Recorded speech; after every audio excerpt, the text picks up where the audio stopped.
السلام علیکم ناظرین، میں ہوں منصور علی خان، اپنے ڈیل چینل کے اوپر آپ کو خوش آمدید کہیں گے۔ پچھلے 12 گھنٹے کی عام ترین خبروں کے ساتھ ایک دفعہ پھر آپ کے سامنے حاضر ہیں۔ آپ سے درخواست کے چینل کو سبسکرائب کرنا مت بھولیے گا، بیل آئیکن پریس کیجئے۔ اگر آپ کو ویڈیو پسند آئے اسے لائک اور شیئر ضرور کیجئے گا۔ بڑی خبر آئی ہے جناب پچھلے 12 گھنٹے میں، جہاں پہ یہ خبر آئی ہے کہ افغانستان پاکستان کے ساتھ جنگ کرنے کا سوچ رہا ہے۔ یہ خبر کہاں سے آئی ہے، اس کی ڈیٹیلز کیا ہیں، یہ بھی ابھی تھوڑی دیر میں آپ کو بتائیں گے۔ اور ساتھ ہی ساتھ بھارت نے جناب میزائل خرید لیے ہیں، میزائلوں کی بہت بڑی کھیپ جو ہے وہ خریدی ہے۔ یہ میزائلز کہاں سے آ رہے ہیں، اس کی ڈیٹیلز بھی آپ سے شیئر کریں گے، لیکن سب سے پہلے کچھ ملکی سیاست کی طرف نظر دوڑاتے ہیں۔ اور سب سے بڑی خبر جو ہے وہ سپریم کورٹ سے آ رہی ہے، جہاں پہ 27ویں آئینی ترمیم کے منظور ہونے کے بعد جو ایک اہم فل کورٹ اجلاس ہوا تھا، اس کی اندرونی کہانی جو ہے وہ ڈان نے شیئر کی ہے۔ ڈان نے اسے رپورٹ کیا ہے اور ڈان یہ کہتا ہے کہ جناب 27ویں آئینی ترمیم کے منظور ہونے کے بعد سپریم کورٹ کے جو اختیارات کم کیے گئے تھے، اور اگلے ہی دن 1 درجن سے زیادہ جج جو ہیں وہ چیف جسٹس کے چیمبرز میں جمع ہوئے تاکہ یہ فیصلہ کر سکیں کہ آگے کرنا کیا ہے۔ گفتگو کے دوران جب ترمیم کے خلاف احتجاج میں سب کے اجتماعی استعفے دینے کی تجویز پیش کی گئی تو جج خاموش رہے اور کوئی اس پر راضی نظر نہیں آیا۔ فل کورٹ کا اجلاس 14 نومبر کو چیف جسٹس یحییٰ افریدی کی سربراہی میں ہوا تھا، اور اس وقت 4 ججوں کو وفاقی آئینی عدالت میں بھیجنے کی تیاری ہو رہی تھی، اور یہ اجلاس 2 ججوں جسٹس منصور علی شاہ اور جسٹس اطہر من اللہ کے استعفے کے 1 دن بعد بلایا گیا تھا۔ فل کورٹ اجلاس میں کم از کم 13 جج اس وقت موجود تھے۔ جسٹس منیب اختر اور جسٹس عائشہ ملک اجلاس میں نہیں آئے، جبکہ جسٹس مسرت ہلالی جو ہیں وہ بیمار تھیں، جس کی وجہ سے انہوں نے اجلاس میں شرکت نہیں کی تھی۔ اجلاس کے بارے میں ایک ذریعے نے بتایا کہ چیف جسٹس کے چیمبر میں ماحول کافی تناؤ کا شکار تھا اور سینئر جج اس صورتحال کو بہت افسوسناک قرار دے رہے تھے، لیکن دوبارہ وہی بات کہ بات جب استعفوں تک گئی تو اس کے اوپر جو ہے وہ بالکل خاموشی اختیار کر لی گئی، اور اس کے اوپر جو ہے وہ کوئی بھی راضی نہیں ہوا۔ اس کے ساتھ ساتھ جناب جوڈیشل کمیشن آف پاکستان کے 2 اہم اجلاس جو ہیں وہ 2 دسمبر کو طلب کر لیے گئے ہیں۔ Chief justice of Pakistan justice Yahya Afridi judicial commission کے دونوں اجلاسوں کی سربراہی کریں گے۔ ذرائع کے مطابق ایک اجلاس میں جسٹس میاں گل حسن اورنگزیب کو سپریم کورٹ کا مستقل جج بنانے پر غور ہوگا، جبکہ دوسرے اجلاس میں سندھ ہائی کورٹ کے مستقل چیف جسٹس کی تقرری کا معاملہ بھی جو ہے وہ زیر غور آئے گا۔ اس کے علاوہ اسلام آباد ہائی کورٹ کے 4 ججز نے 27ویں ترمیم کو سپریم کورٹ میں چیلنج کر دیا ہے، اور اس سلسلے میں سپریم کورٹ ڈائری برانچ نے درخواست کے اوپر جو ہے وہ اعتراض لگا دیا۔ ڈائری برانچ نے درخواست وصول کرنے سے انکار کر دیا۔ سپریم کورٹ کا دائرہ اختیار، انہوں نے کہا جی یہ نہیں بنتا، یہ آئینی معاملہ ہے۔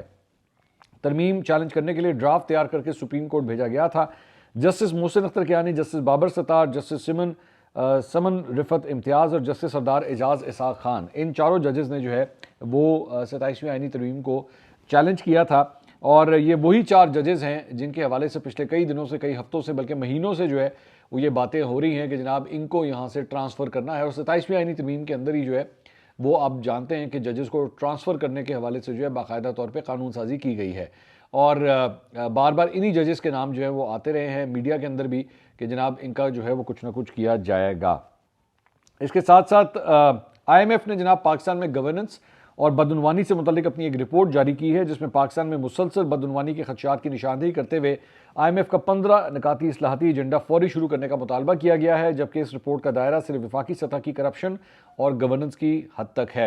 اب یہ ذہن میں رکھیے گا کہ پچھلے تقریباً 3 سال میں جو کرپشن ہوئی ہیں الیجڈلی، اس کے بارے میں اس رپورٹ میں ذکر کیا گیا ہے۔ اس میں اہم سرکاری اداروں کو حکومتی ٹھیکوں میں خصوصی مراعات ختم کرنے، ایس آئی ایف سی کے فیصلوں میں شفافیت بڑھانے، حکومت کے مالیاتی اختیارات پر سخت پارلیمانی نگرانی کی سفارش کی گئی ہے، جبکہ انسداد بدعنوانی اداروں میں اصلاحات کی ضرورت، یعنی کہ اینٹی کرپشن کے جو محکمے ہیں ان میں اصلاحات کی بھی جو ہے وہ سفارش کی گئی ہے۔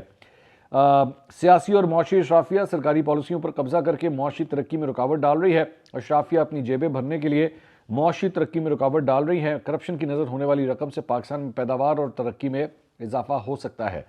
رپورٹ میں کہا گیا ہے کہ گورننس بہتر بنانے سے نمایاں معاشی فائدے حاصل ہوں گے۔ اصلاحات سے پاکستان کی معیشت 5 سے 6.5% تک بہتر ہو سکتی ہے، اور پاکستان 5 سال میں 6.5% تک جی ڈی پی میں اپنا اضافہ کر سکتا ہے۔ رپورٹ کے مطابق ٹیکس سسٹم پیچیدہ، کمزور انتظام اور نگرانی بدعنوانی کا باعث ہے۔ عدالتی نظام کی پیچیدگی اور تاخیر معاشی سرگرمیوں کو متاثر کرتی ہے، یہ آئی ایم ایف کی رپورٹ میں کہا گیا ہے۔ اس کے علاوہ جناب حویلیہ میں جو جلسہ کیا تھا وزیر اعلیٰ خیبر پختونخوا سہیل آفریدی صاحب نے، اس کا نوٹس لے لیا ہے جناب الیکشن کمیشن آف پاکستان نے، اور انہوں نے وزیر اعلیٰ خیبر پختونخوا سہیل آفریدی اور ضمنی انتخاب کے امیدوار شہر ناز عمر ایوب، جو کہ عمر ایوب صاحب کی اہلیہ ہیں، ان کو جناب الیکشن کمیشن میں طلب کر لیا ہے۔ الیکشن کمیشن کے مطابق اپنے خطاب کے دوران انہوں نے ضلعی انتظامیہ، پولیس اور الیکشن میں تعینات عملے کو دھمکیاں دی ہیں۔ اور جلسے میں موجود عوام کو اکسانے کی کوشش کی۔ اس موقع پر ان کے ساتھ ایک مفرور مجرم بھی موجود تھا، عمر ایوب صاحب کی بات ہو رہی ہے، جن کی اہلیہ ضمنی انتخاب میں حصہ لے رہی ہے۔ الیکشن کمیشن کا کہنا ہے کہ صوبے کے چیف ایگزیکٹو کے غیر ذمہ دارانہ رویے سے NA-18 ہری پور میں پرامن ضمنی انتخاب کا انعقاد جو ہے وہ شدید متاثر ہوا ہے۔ الیکشن کمیشن نے سہیل آفریدی اور امیدوار شہرناز عمر ایوب کو الیکشن ایکٹ 2017 اور ضابطۂ اخلاق کی خلاف ورزی پر ہفتے کو طلب کرتے ہوئے انہیں نوٹسز جاری کر دیے ہیں۔ ادھر الیکشن کمیشن نے ہری پور میں ضمنی انتخاب کے لیے 23 نومبر کو فوج اور سول آرم فورسز کی تعیناتی کے لیے سیکرٹری دفاع کو جناب باقاعدہ طور پہ خط لکھ دیا ہے۔ آج اڈیالہ جیل میں عمران خان صاحب سے ملاقات کا دن تھا۔ آج 7ویں دفعہ وزیر اعلیٰ خیبر پختونخوا سہیل آفریدی صاحب کی ملاقات جو ہے وہ نہیں کروائی گئی اور وزیر اعلیٰ خیبر پختونخوا جو ہے ملاقات کیے بغیر ہی واپس چلے گئے۔ سہیل آفریدی صاحب سے اس موقع کے اوپر ایک صحافی نے وہاں پہ سوال کیا، انہوں نے کہا آپ نے کہا تھا کہ کچھ بڑا ہونے جا رہا ہے، تو کیا آپ کا وفاق سے علیحدگی کا ارادہ ہے؟ مطلب ان سے کہا جی کیا خیبر پختونخوا کو آپ پاکستان سے علیحدہ کرنا چاہتے ہیں؟ تو سہیل آفریدی صاحب نے جواب دیا کہ پاکستان میرا ہے، میں پاکستانی ہوں، جو پاکستان سے علیحدگی کا سوچے گا وہ غدار ہے۔ وقت آنے پر پتہ چل جائے گا کہ کیا بڑا ہونے جا رہا ہے، لیکن آپ نے جو کسی کے کہنے پر سوال کیا ہے وہ خطرناک ہے۔ میں نے تمام آئینی اور جمہوری راستے اپنائے، مجھے ملنے نہیں دیا گیا۔ PTI اب کون سا راستہ اختیار کرے تاکہ مجھے ملنے دیا جائے؟ میرے پاس عدالت کے احکامات ہیں، پھر بھی ملاقات نہیں کرنے دیتے۔ مجھے 7ویں بار عمران خان سے ملنے نہیں دیا گیا۔ پرسوں جو واقعہ ہوا عمران خان کی بہنوں کے ساتھ وہ انتہائی قابل مذمت ہے۔ اسلامی معاشرے میں اس کی مثال کہیں نہیں ملتی۔ عمران خان کی بہنوں کے ساتھ جو سلوک کیا گیا، وقت آنے پر اس کا بدلہ لیں گے۔ عمران خان کے ساتھ قوم کا دل دھڑکتا ہے، یہ لوگ جان بوجھ کر حالات خراب کر رہے ہیں۔ جو پنجاب کی جعلی وزیر اعلیٰ ہے وہ بھی ایک خاتون ہے، اس اقدام پر اس کو شرم آنی چاہیے، بطور عورت اس کو دوسری عورت کی عزت کرنی چاہیے، یہ کہنا ہے وزیر اعلیٰ خیبر پختونخوا کا۔ اس کے علاوہ انصار عباسی صاحب نے ایک بڑا انٹرسٹنگ کالم لکھا ہے، میں اس کی چند لائنیں آپ کے ساتھ شیئر کرنا چاہوں گا۔ کہتے ہیں جی حال ہی میں حکومت کے چند وزراء کی طرف سے کچھ ایسی باتیں سامنے آئی جن میں کہا گیا کہ اگر عمران خان مطالبہ کریں کہ تو انہیں اور بشرا بی بی کو بنی گالہ گھر کو جیل قرار دے کر وہاں شفٹ کیا جا سکتا ہے۔ مجھے معلوم ہے کہ عمران خان خود کبھی یہ درخواست نہیں کریں گے۔ میرا حکومت اور اسٹیبلشمنٹ کو مشورہ ہے کہ عمران خان اور بشرا بی بی کی درخواست کا انتظار کرنے کے بجائے خود ہی دونوں کو بنی گالہ شفٹ کر دے اور ان کے گھر کو سب جیل ڈکلیئر کر دیا جائے۔ اس سے تلخ سیاسی ماحول میں بہتری آئے گی اور تحریک انصاف اور حکومت اور اسٹیبلشمنٹ کے درمیان بات چیت کے راستے کھلیں گے۔ امید ہے کہ حکومت اور اسٹیبلشمنٹ میری اس تجویز پر فوری غور کرے گی۔ اس کے ساتھ ساتھ تحریک انصاف کی سنجیدہ قیادت کو چاہیے کہ وہ حکومت اور اسٹیبلشمنٹ سے رابطہ قائم کرے اور جس بات چیت اور ڈائلاگ کی ضرورت ہے اس کے راستے کھولے جائیں۔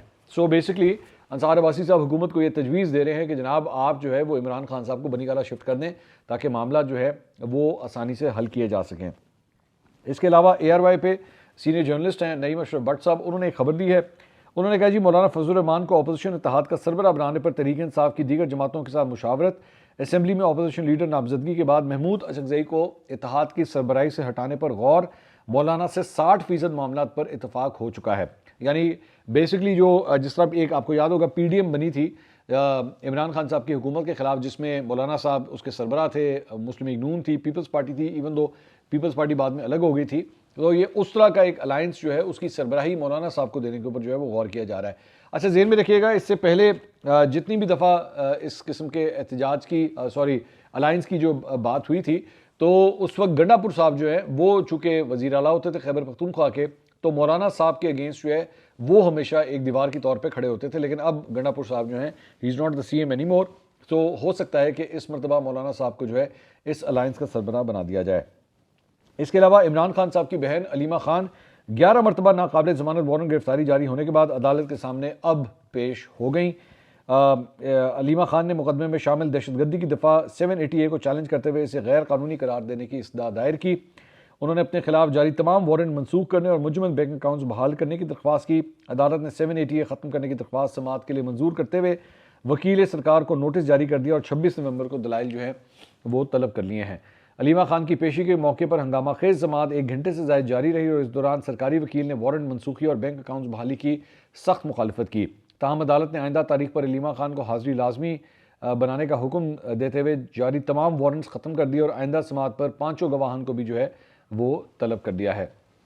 9 مئی کے مقدمات کے سلسلے میں پنجاب میں 15 خصوصی پبلک پروسیکیوٹرز کو ناقص کارکردگی کے اوپر ہٹا دیا گیا۔ کابینہ کا 29واں اجلاس ایڈیشنل چیف سیکرٹری قانون، سیکرٹری پروسیکیوشن اور سیکرٹری خزانہ کی بریفنگ کے ساتھ ہوا، جس میں سنگین مقدمات میں ناقص کارکردگی پر سخت تشویش کا اظہار کیا گیا۔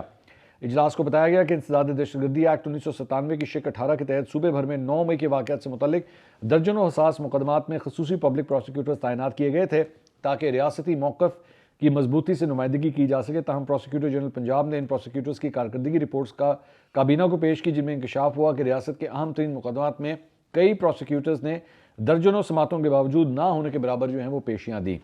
کابینہ کے فیصلے کے مطابق تمام 13 ایف آئی آرز میں اسپیشل پبلک پروسیکیوٹرز کی تقرریاں واپس لی جائیں، سید فراد علی شاہ کی تقرری ختم کی جائے، اعزاز لطیف خان کی تقرری بھی منسوخ کی جائے. کابینہ نے قرار دیا کہ 9 مئی کے مقدمات میں غفلت برداشت نہیں کی جائے گی اور ریاستی مقدمات کی مؤثر اور مضبوط پیروی کو ہر حال میں یقینی بنایا جائے گا. اس کے علاوہ جناب بانی کالعدم T L P Tehreek Labbaik Pakistan Khadim Hussain Rizvi کے عرس پر کسی بھی طرح کی سرگرمی پر سخت پابندی عائد کر دی گئی ہے. پنجاب حکومت نے کالعدم تحریک لبیک کے بانی خادم حسین رضوی کے ممکنہ عرس کے تناظر میں صوبے بھر میں پابندیوں کو مزید سخت کرتے ہوئے واضح کیا ہے کہ 19، 20 اور 21 نومبر کو کسی بھی قسم کی سرگرمی برداشت نہیں کی جائے گی. جنگ نے یہ رپورٹ کیا ہے. اعلیٰ حکام کے مطابق تمام اضلاع کو سخت احکامات جاری کر دیے گئے ہیں کہ ان تاریخوں پر بالکل کوئی سرگرمی نہ ہونے دی جائے اور معمولی خلاف ورزی کو بھی سنگین انتظامی کوتاہی سمجھا جائے. یہ ہدایات رواں ہفتے وزیر اعلیٰ پنجاب کی زیر صدارت ہونے والے اعلیٰ سطحی اجلاس کے بعد جو ہیں وہ جاری کی گئی ہیں اور صوبائی حکومت نے نگرانی اور فیلڈ آپریشنز میں بھی نمایاں اضافہ کر دیا ہے. خصوصی ٹیمیں ممنوعہ تنظیموں کی وال چاکنگ، بینرز، پوسٹرز اور دیگر تشہیری مواد کے خلاف مسلسل کارروائیاں کر رہی ہے. پبلک ٹرانسپورٹ، رکشوں اور گاڑیوں کی سخت چیکنگ جاری ہے، جبکہ سیف سٹی کیمرے بھی مشتبہ سرگرمیوں کی نشاندہی میں بھرپور استعمال ہو رہے ہیں. تحریک لبیک پاکستان کے حوالے سے، موجودہ قیادت کے حوالے سے ایک جو سیریز ہم نے دیکھی تھی پنجاب حکومت کی جانب سے جو ہے وہ سٹارٹ ہوئی تھی، اب اس کا تعلق جو ہے وہ خادم رضوی صاحب کے ساتھ بھی جو ہے وہ ہو گیا ہے کہ ان کے عرس کو منانے کے لیے بھی جو ہے وہ حکومت نے اجازت نہیں دی ہے. اس کے علاوہ البتہ محکمہ داخلہ پنجاب نے ضلعی انتظامیہ کی سفارش پر مینار پاکستان پہ جماعت اسلامی کو جو ہے وہ اپنا اجتماع کرنے کی اجازت دے دی ہے. جماعت اسلامی نے 21 سے 23 نومبر تک دینی دعوتی اصلاحی اجتماع کے لیے این او سی کی درخواست کی تھی اور ضلعی انٹیلیجنس کمیٹی نے دفعہ 144 کے حکم نامے میں مخصوص نرمی کی جو ہے وہ سفارش کی ہے. جماعت اسلامی کو مطلب یہاں پہ پوائنٹ جو ہے وہ یہ ہے کہ 144 کی جہاں پہ بات آتی ہے تو جماعت اسلامی کو جو ہے اس کے اندر ریلیکسیشن بھی ملتی ہے، انہیں اجتماع کرنے کی اجازت بھی ملتی ہے. لیکن پاکستان تحریک انصاف جو ہے وہ اگر کوئی نہ کوئی ایکٹیویٹی کرنے کی کوشش کرے تو ساتھ یہ کہہ دیا جاتا ہے کہ جناب دفعہ 144 ہے، اس کو آپ توڑنے کی جو ہے وہ کوشش بھی مت کیجیے گا. اس کے علاوہ خیبر پختونخوا کے ضلع ڈیرہ اسماعیل خان میں ایک بم حملے میں 2 پولیس اہلکار شہید جبکہ 7 زخمی ہو گئے، جس کے بعد ضلع میں سیکیورٹی جو ہے وہ سخت کر دی گئی ہے. D I Khan police control کے ایک اہلکار نے بتایا کہ ٹکواڑہ کے علاقے میں پولیس چوکی کے قریب پولیس گاڑی پر نصب بم سے حملہ کیا گیا، جس کی اطلاع ملتے ہی پولیس ٹیمیں جو ہیں وہاں پہ پہنچ گئیں. اس حملے میں 2 اہلکار شہید اور 7 زخمی ہوئے ہیں، جنہیں فوری طور پر ہسپتال منتقل کر دیا گیا ہے. اس کے علاوہ سیکیورٹی فورسز نے خفیہ معلومات کی بنیاد پر خیبر پختونخوا میں 5 کارروائیاں کرتے ہوئے 30 دہشت گرد جو ہیں وہ ہلاک کر دیے ہیں. آئی ایس پی آر کے مطابق ضلع کرم میں ایک جگہ پر دہشت گردوں کی موجودگی کی اطلاع ملنے پر فورسز نے علاقے کو گھیرے میں لے لیا، جس کے بعد فائرنگ کے شدید تبادلے میں 12 دہشت گرد ایک جگہ مارے گئے. اس کے ساتھ ساتھ کرم میں دہشت گردوں کے ایک اور گروہ کی موجودگی کی اطلاع پر آپریشن کیا گیا. اس کارروائی میں 11 دہشت گرد جو ہیں وہ جہنم واصل ہوئے ہیں. ضلع محمد میں دہشت گردوں کی موجودگی کی اطلاع پر انٹیلیجنس کی بنیاد پر آپریشن کیا گیا اور یہاں پہ فائرنگ کے تبادلے میں 4 دہشت گرد جو ہیں وہ ہلاک ہوئے ہیں. اس کے علاوہ وزیر اعظم شہباز شریف نے دانش اسکول باغ کا سنگ بنیاد رکھنے کی تقریب سے خطاب کیا. انہوں نے کہا ٹرمپ تو اپنی ہر تقریر میں پاکستان کی تعریف کرتے ہیں اور وہ ہر تقریر میں کہتے ہیں کہ 7 نئے جہاز گرائے ہیں. ہمارے ایئر فورس اور بڑی فوج نے 4 روز میں بھارت کی فوج کو گھٹنے کے بل گرایا. جنگ کے میدان میں افواج پاکستان نے بھارت کو زناٹے دار تھپڑ رسید کیا، جس پر امریکی کانگریس نے بھی مہر اب لگا دی. ہم نے آپ کے ساتھ یہ کل شیئر کیا تھا کہ امریکی ایک رپورٹ سامنے آئی ہے جس میں انہوں نے کہا کہ جی پاکستان جو ہے اس کی سپریورٹی وہاں پہ موجود تھی بھارت کے اوپر. اس کے علاوہ صدر ٹرمپ نے سعودی بزنس فورم سے خطاب کرتے ہوئے کہا ہے کہ انہوں نے پاک بھارت جنگ 350% ٹیرف عائد کرنے کی دھمکی سے روکی ہے. انہوں نے کہا کہ پاکستان اور بھارت ایٹمی جنگ کے قریب تھے. میں نے کہا کہ جنگ نہیں روکیں گے تو میں ٹیرف لگاؤں گا اور امریکہ کے ساتھ تجارت نہیں کر سکیں گے. انہوں نے کہا کہ انہیں کہا گیا کہ آپ ایسا نہیں کر سکتے، جس پر میں نے کہا کہ میں کرنے لگا ہوں. میں ایٹمی ہتھیار چلانے نہیں دوں گا جس سے لاکھوں لوگ مارے جائیں اور نیوکلیئر ڈسٹ جو ہے وہ لاس اینجلس کے اوپر جو ہے وہ اڑ رہی ہو. ٹرمپ کے مطابق انہوں نے پیغام دیا کہ اگر جنگ نہیں کریں گے تو اچھا تجارتی معاہدہ کر لیں گے، جس کے بعد بھارتی وزیر اعظم نے فون کر کے کہا کہ وہ جنگ نہیں کریں گے. ٹرمپ کے مطابق وزیر اعظم شہباز شریف نے کال کر کے ان کا شکریہ ادا کیا اور کہا کہ ٹرمپ جانتے نہیں لیکن انہوں نے لاکھوں لوگوں کی جان بچائی ہے۔ اس کے علاوہ اب وہ جو بڑی خبر جو میں آپ کے ساتھ شیئر کرنا چاہ رہا تھا وہ ہے جناب افغانستان کے حوالے سے۔ بھارتی میڈیا نے بیسیکلی یہ دعویٰ کیا ہے کہ افغانستان کے جو طالبان ہیں وہ پاکستان کے ساتھ براہ راست زمینی جنگ کی اس وقت تیاری کر رہے ہیں۔ اچھا، عام طور پہ آپ جانتے ہیں کہ بھارتی میڈیا جو ہے اس کی کریڈیبلٹی تو مٹی ہو چکی ہوئی ہے، لیکن یہاں پہ یہ پوائنٹ اس لیے ضروری ہے کیونکہ آج کل انڈین انفلوئنس جو ہے وہ افغانستان کے اوپر بہت ہے۔ اب دیکھنے سے تعلق یہ رکھتا ہے کہ کیا افغانستان کے حوالے سے اگر تو کوئی ایسی بات ہو رہی ہے، اگر تو کوئی ایسی تیاری ہو رہی ہے، تو کیا یہ بیسیکلی انڈین میڈیا کے ذریعے پلانٹ کروائی گئی ہے یا یہ خبر ایکچولی سرے سے موجود ہی نہیں ہے۔ سو دس از امپورٹنٹ، لیکن آبویسلی اگر اس طرح کی بات جو ہے وہ انڈین میڈیا کی جانب سے کی جائے، one has to listen and one has to concentrate on that. تو اس میں کہا گیا ہے کہ افغان طالبان پاکستانیوں کے مقابلے میں کم صلاحیت کے حامل ہو سکتے ہیں، لیکن ان کا عزم اور حوصلہ جو ہے بلند ہے۔ ذہن میں رکھیے گا، یہ زی نیوز کے پروگرام ہے بات پتہ کی، اس کے اندر جو ہے وہ یہ رپورٹ پیش کی گئی ہے۔ زی نیوز کی رپورٹ کے مطابق افغان طالبان نے پرانے ٹینکس کو اپ گریڈ کرنا شروع کر دیا ہے، جو عاصم منیر کے لیے ایک بڑا چیلنج ثابت ہو سکتا ہے، انڈین رپورٹ یہ کہہ رہی ہے۔ رپورٹ میں افغانستان کے پرانے ٹینکس دکھائے گئے ہیں جو کہ گولے چلانے کی پریکٹس کر رہے ہیں، اور رپورٹ کے مطابق ان دھماکوں کا شور پاکستان تک پہنچ رہا ہے۔ اب اس کو آپ جانتے ہیں کہ انڈین مرچ مسالہ وہ تڑکا چھڑکا وغیرہ جو ہے وہ ضرور لگاتے ہیں۔ اس میں دعویٰ کیا گیا ہے کہ پاکستان کے ساتھ تناؤ کے دوران چھاپہ مار کارروائیوں سے آگے بڑھ کر پاکستان میں زمینی اور سیدھی لڑائی کی تیاری چل رہی ہے، اور اسی مقصد کے لیے پرانے ٹینکس کو ناکارہ کرنے کے بجائے جدید ساز و سامان کے ساتھ چلانے کے قابل جو ہے وہ بنا دیا گیا ہے۔ خواجہ آصف صاحب کا ایکچولی میں نے آج ہم نیوز کے لیے جو ہے ایک انٹرویو کیا ہے، میں نے ان سے یہ بات پوچھی کہ جناب اس وقت جو ہے وہ افغانستان انڈیا کے ساتھ اب ٹریڈ کرنے کے بارے میں سوچ رہا ہے اور اس کو امپروو کرنے کے بارے میں سوچ رہا ہے، اور ان کے جو وزیر ہیں، وزیر تجارت، وہ بھی اس وقت انڈیا کے دورے کے اوپر ہیں، تو اور پاکستان کے ساتھ ٹریڈنگ جو ہے ہر قسم کی بند ہو گئی ہے۔ تو انہوں نے کہا جی گڈ ریڈنس، مطلب اچھی بات ہے کہ اگر ہماری ان سے جان چھوٹتی ہے تو اور کیا چاہیے، آپ کریں بیٹھ کے انڈیا کے ساتھ، اگر آپ نے ٹریڈ کرنی ہے تو آپ کرتے رہیں ہماری بلا کو۔ اس کے ساتھ جناب امریکہ نے، اب یہ بڑی امپورٹنٹ خبر ہے کہ بھارت جو ہے وہ نئے میزائلز خرید رہا ہے، اور یہ خبر آئی ہے جناب کہ امریکہ نے بھارت کے لیے 2 اہم دفاعی ساز و سامان کی ممکنہ فروخت کی منظوری دے دی ہے۔ امریکہ نے دی ہے، ذہن میں رکھیے گا، جن کی مجموعی مالیت $93 ملین ہے، اور جلد ہی نئی دلی کو جیولن میزائل سسٹم اور ایکسکیلیبر پروجیکٹائلز اور دیگر متعلقہ ساز و سامان کے ہمراہ جو ہے وہ موصول ہوں گے۔ امریکی محکمہ دفاع کے سیکیورٹی کوآپریشن ایجنسی نے ایک نوٹیفیکیشن میں یہ بات بتائی ہے۔